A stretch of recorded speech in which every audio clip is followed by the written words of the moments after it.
Hello friends, welcome on the new video. Last video पे हम लोगों ने देखा था कि सिंपल इंटरेस्ट और कंपाउंड इंटरेस्ट पे क्या अंतर होता है, उस चीज़ के बारे में हम लोगों ने डिस्कस किए थे। पहले ईयर के लिए निकाले थे, फिर दूसरे ईयर के लिए निकाले थे, फिर इसके बाद तीसरे ईयर के लिए हम लोगों ने कैलकुलेट किया था, वो भी बिना फॉर्मूले के साथ। क्लियर? ये क्या है, पूरा एक सीरीज चल रहा है परसेंट से रिलेटेड। ठीक, सबसे पहले हम लोगों ने बेसिक कॉन्सेप्ट देखा, फिर थोड़ा एडवांस, फिर प्रॉफिट लॉस का बेसिक कॉन्सेप्ट आपको पता होना चाहिए कि एक्चुअल पे प्रॉफिट लॉस कैसे निकालते हैं। फिर क्वेश्चन देखने के साथ सिंपल इंटरेस्ट और कंपाउंड इंटरेस्ट के बीच का डिफरेंस देखे थे हम लोगों ने। ठीक, ये 6th वीडियो है जिसपे हम लोगों सिंपल इंटरेस्ट और कंपाउंड इंटरेस्ट का फॉर्मूला बेस्ड क्वेश्चन के साथ वर्क करेंगे। क्लियर है गाइस? समझ आया? तो देखिए, फॉर्मूला के साथ इसको कैसे डिस्कस करना है, इस चीज़ के बारे में इस वीडियो पे देखते हैं। ठीक, एक एग्जांपल ले लेते हैं। सबसे पहले हम लोग देख रहे हैं सिंपल इंटरेस्ट के बारे में।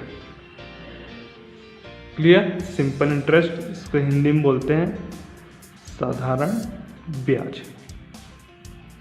ठीक, सिंपल इंटरेस्ट, साधारण ब्याज। और यहाँ पर मैं एक एग्जांपल लेके चलता हूँ कि भाई आपको बोल दिया है कि आपका प्रिंसिपल अमाउंट है, मान लो आपका प्रिंसिपल अमाउंट है 1000 रुपीज़। ठीक, आपका रेट ऑफ इंटरेस्ट दे रहा है 10% पर ईयर का। क्लियर? और टाइम दे दिया है 4 इयर्स। तो आपको क्या फाइंड करना है? सिंपल इंटरेस्ट फाइंड करना है। ठीक, दो टाइप से क्वेश्चन बनते हैं, बताता हूँ मैं भी।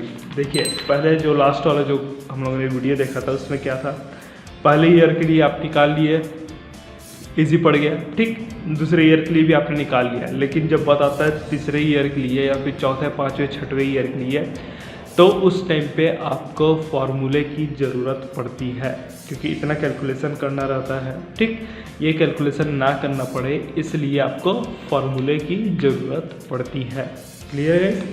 तो यहाँ पर जैसे बोल दिया है 4 इयर्स। ठीक, 4 इयर्स के लिए आपको फाइंड करना है। क्या फाइंड करना है? सिंपल इंटरेस्ट आपको फाइंड करना है। ठीक, तो सिंपल इंटरेस्ट का फॉर्मूला क्या होता है? देखिए, simple interest SI is equal to होता है PRT अपॉन 100। ये होता है formula. SI is equal to PRT upon 100। Clear? इसमें P क्या रहेगा आपका? P रहेगा आपका प्रिंसिपल अमाउंट, R क्या रहेगा आपका रेट ऑफ इंटरेस्ट, T क्या रहेगा 4 इयर्स। ठीक, तो आपका सिंपल इंटरेस्ट निकल जाएगा। ठीक, फॉर्मूले में रख देते हैं यहाँ पर, इसको सॉल्व करते हैं। तो SI इज इक्वल टू, ठीक, P का वैल्यू क्या है 1000 इंटू R का वैल्यू क्या है 10%, 10 इंटू टाइम कितना दे दिया है 4 इयर्स। ठीक, तो यहाँ पर आ गया 4 अपॉन 100। इसको सॉल्व कर देते हैं, जो कैंसिल हो रहा है उसको कैंसिल कर देते हैं। तो बचा क्या? SI is equal to 400 rupees. ठीक, सिंपल इंटरेस्ट क्या हुआ 400, तो ये निकल गया अपना। ठीक, क्वेश्चन क्या पूछा है वो ध्यान से देखना पड़ता है आपको कि भाई 4 साल के बाद सिंपल इंटरेस्ट पूछा है या फिर 4 साल के बाद कितने रुपए देने होंगे ये पूछा, मतलब अमाउंट पूछा है। क्लियर? ये देखना होगा। अगर 4 साल के बाद सिंपल इंटरेस्ट बस पूछा है तो आपका सिंपल तरीका ये हो गया। ठीक, अगर वो बोल दिया कि भाई 4 साल के बाद कितना अमाउंट वापस करना है, तो वापस करने के लिए अपने पास प्रिंसिपल अमाउंट कितना है 1000 रुपीज़ है। 4 साल बाद उसको सिंपल इंटरेस्ट कितना लगा 400 रुपये लगा। ठीक, अब इस 400 को 1000 रुपीज़ पे ऐड कर देना है। 400 रुपीज़ दोनों को ऐड कर देंगे तो 4 साल के बाद उसको कितना अमाउंट देना होगा 1400 रुपये। क्लियर? 4 साल के बाद कितना अमाउंट देना होगा 1400 रुपये। ठीक, अब दूसरा क्वेश्चन इस पे ये पूछ सकता है, ये पहला क्वेश्चन हो गया, दूसरा क्वेश्चन ले लेते हैं।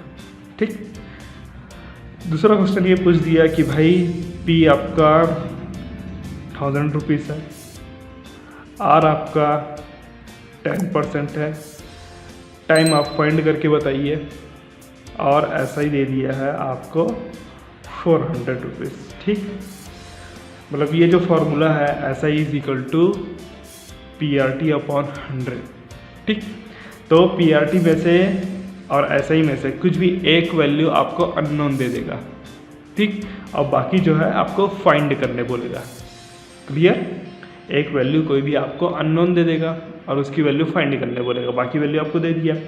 जैसे यहाँ पर क्या बोल रहा था, ऐसा ही निकालो बोल रहा था, तो ऐसा ही आपका अननोन दे दिया था, बाकी आपको वैल्यू दे दिया था। अब यहाँ पर क्या बोल रहा है, ऐसा ही दे दिया है आपको, अब टाइम निकालो बोल रहा है। मतलब 1000 रुपये प्रिंसिपल अमाउंट हो गया, रेट 10% हो गया, और उसका ऐसा ही 400 बन रहा है। तो टाइम कितना टाइम के लिए दिया गया है ऐसा पूछ रहा है। ठीक, सिंपल सी चीज़ है, सेम कैलकुलेशन करना है हमको।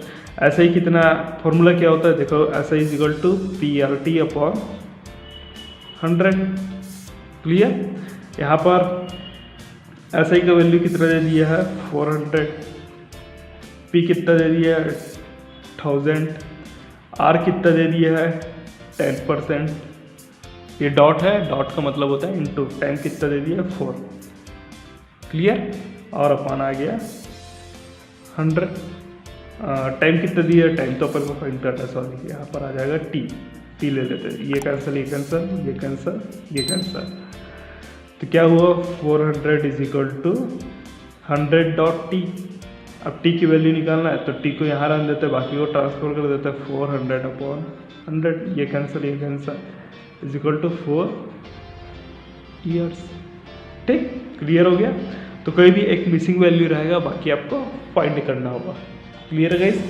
क्वेश्चन में आपको ये देखना होगा कि भाई वो सिंपल इंटरेस्ट पूछ रहा है या फिर अमाउंट पूछ रहा है, दोनों का ध्यान से कैलकुलेशन करिएगा। ठीक, यह हुआ क्या, सिंपल इंटरेस्ट के बारे में, साधारण ब्याज के बारे में। अब जो नेक्स्ट वीडियो आएगा वो रहेगा कंपाउंड इंटरेस्ट के बारे में, उसको हम लोग फार्मूला से कैसे फाइंड करेंगे। क्लियर, ये चीज़ हुआ। तो मिलता हुआ इस आपको नेक्स्ट वीडियो पे, तब तक के लिए take care and thanks for watching.